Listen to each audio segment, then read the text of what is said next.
Good afternoon, parents. My name is Dr. Dominguez. I'm the VAPA principal here at Feaster Charter School. Welcome to our afternoon coffee with the admin team. This afternoon, we have a few items that we'll be covering. The first one being our COVID updates. We'll also talk about some upcoming events.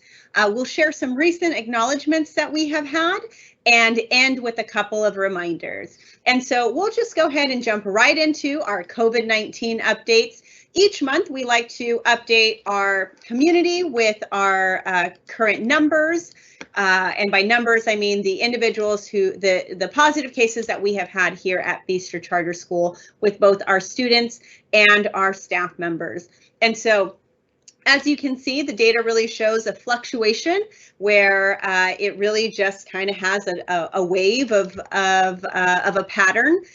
So we are still holding strong with our mitigation efforts. Miss Tommy and Miss Melissa are doing an excellent job making sure that we are tracking all close contacts.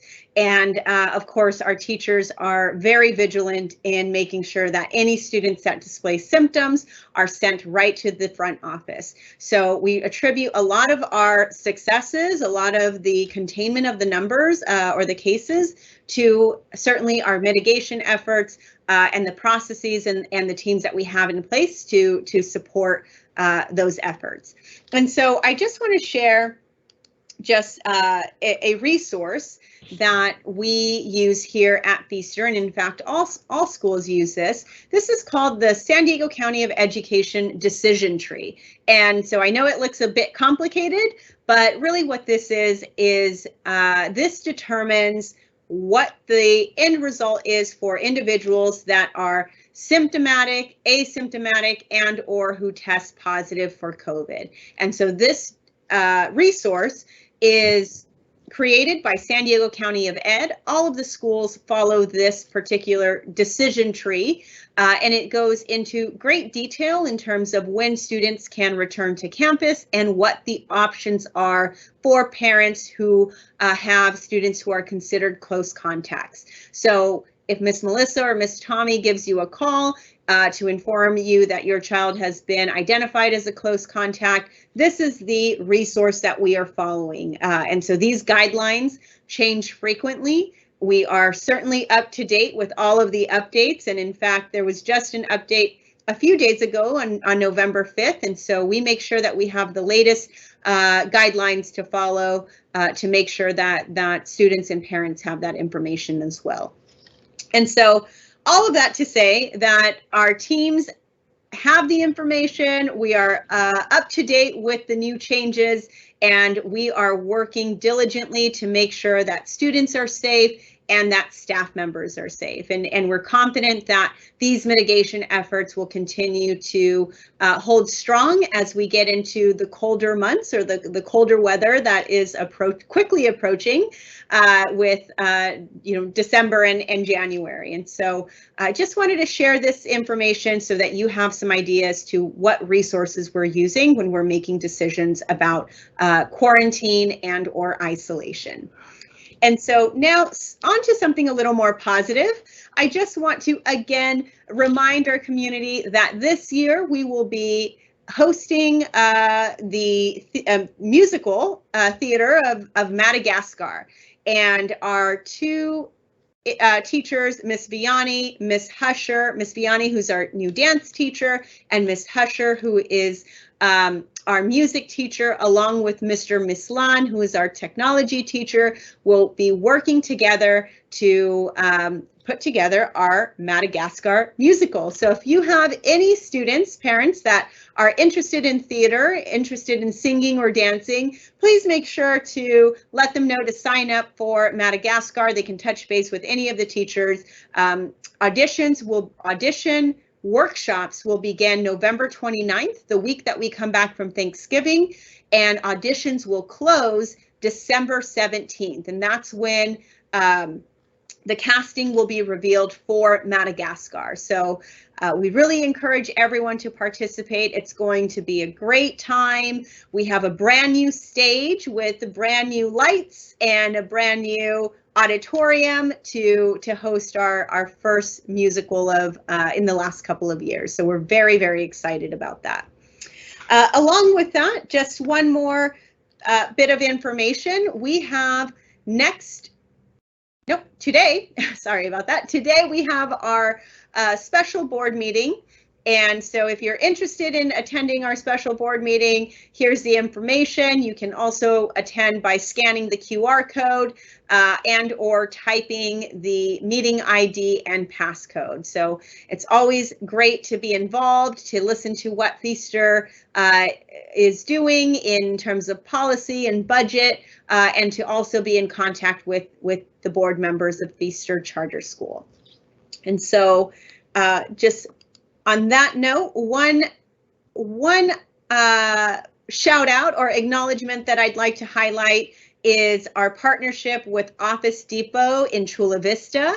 We have recently, Feaster Charter School recently received $25,000 towards school supplies from Office Depot. And so we are just so proud to partner with them. They're just right down the street from us. We had both the mayor of Chula Vista, Mayor Salas, and Mayor Solis from National City join us at the event.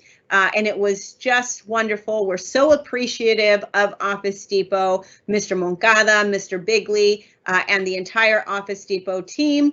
And just know that we'll be putting great use to those office supplies, and our students are going to be just so appreciative of them. So thank you, Office Depot. We certainly appreciate you thinking of us. And if you're ever in Office Depot, definitely, one of the things they'll ask you is, do you want to round up? And if you round up, that means that the extra funds will be coming to Feaster. So please take that into consideration as you do your office supply shopping. And so with that, I also just want to share with our parents that this will be my last coffee with the admin team.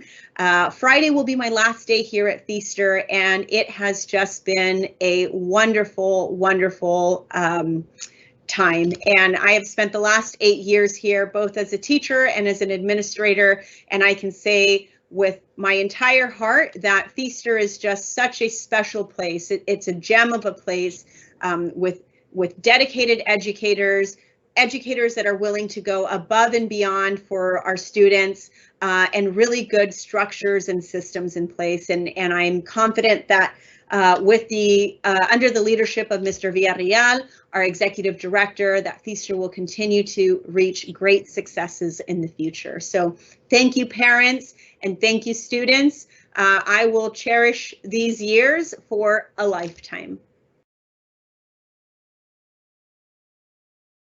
I'll pass it over to Mr. Villareal. Dominguez.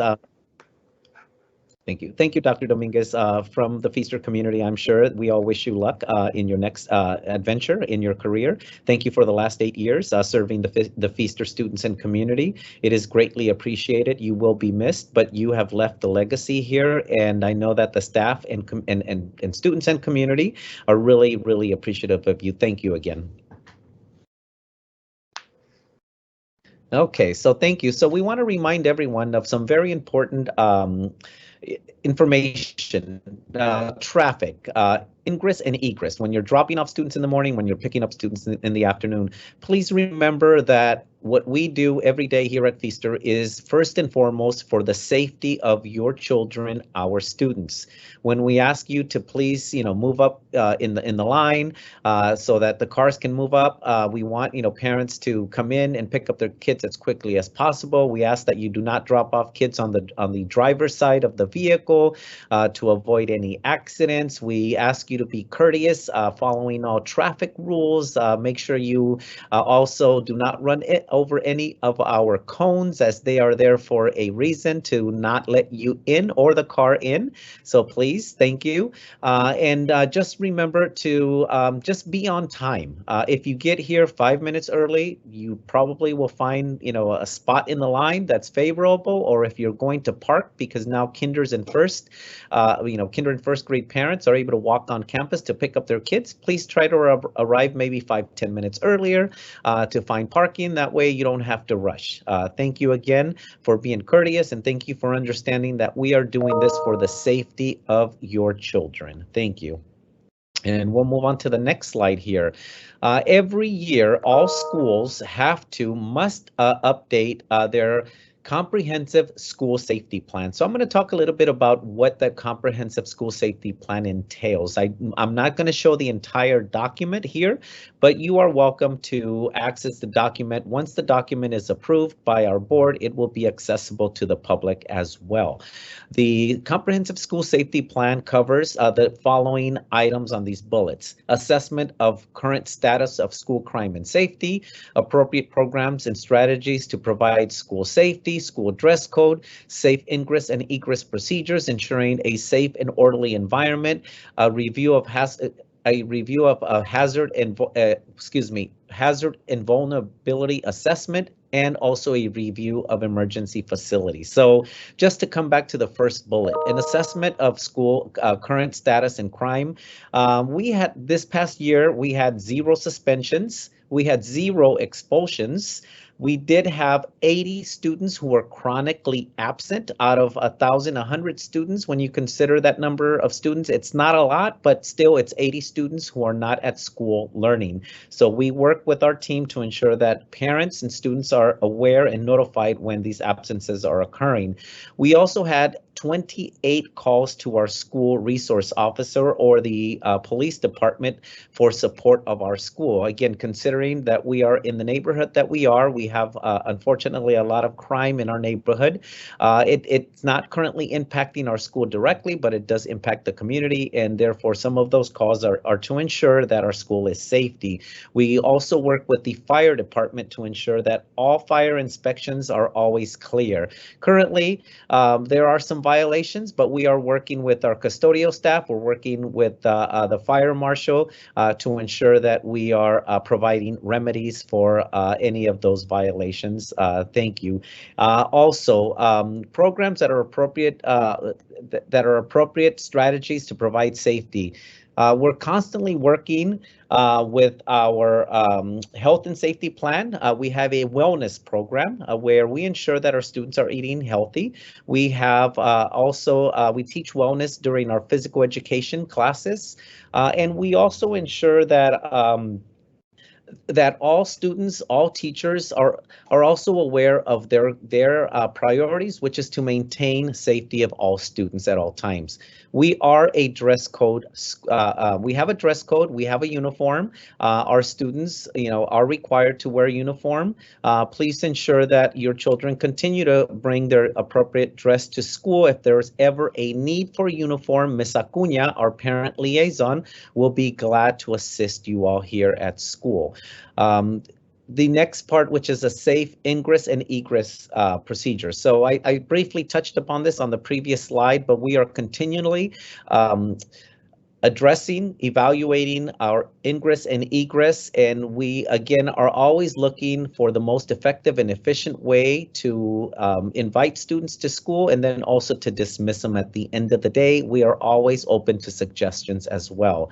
Ensuring a safe and orderly environment. We have a great counseling team of 3 counselors plus additional support here at this school. If I can tell you that all other schools have 1 counselor, our admin team, with the support of Dr. Dominguez, has grown to a team of 3 who helps us with our restorative justice practices, our PBIS program to ensure that students understand what their expectations are, and we're continually also rewarding students for their safe practice. We constantly review hazard and vulnerability, and that is what our fire marshal mainly does, coming on campus to ensure that everything that is hazardous has some sort of a protection to it. And if there is any vulnerability within the school, they address it, and then we find remedies to ensure that everyone is safe at school. And finally, emergency facilities. In the case of a natural disaster where we would have to evacuate our school to another location, we would first evacuate to the local charter school next to us, Da Vinci. And if that is not enough, then we would also then relocate to our next closest sister school, which is Vista Square. So that is an overview of the school safety plan. We will have more information at our next board meeting on November 16th, where we will present this information. Again, you are welcome to come and provide input. Thank you again. And if you do have any questions, this is a living document that we update every year, and we're constantly reviewing it. Please let us know. Talk to your teachers, administration, or myself. Thank you. And with that, I wanted to say thank you again for joining us for our coffee with the admin team. I do give another great, heartfelt thank you to Dr. Dominguez for all her efforts. She will be missed. I will miss her. And I know that she's going to continue to do great things for other communities. Thank you again, Dr. Dominguez. Thank you, Feaster community, for joining us or viewing this at your leisure. Again, we are here to support you. Let us know if you have any questions. Have a great evening.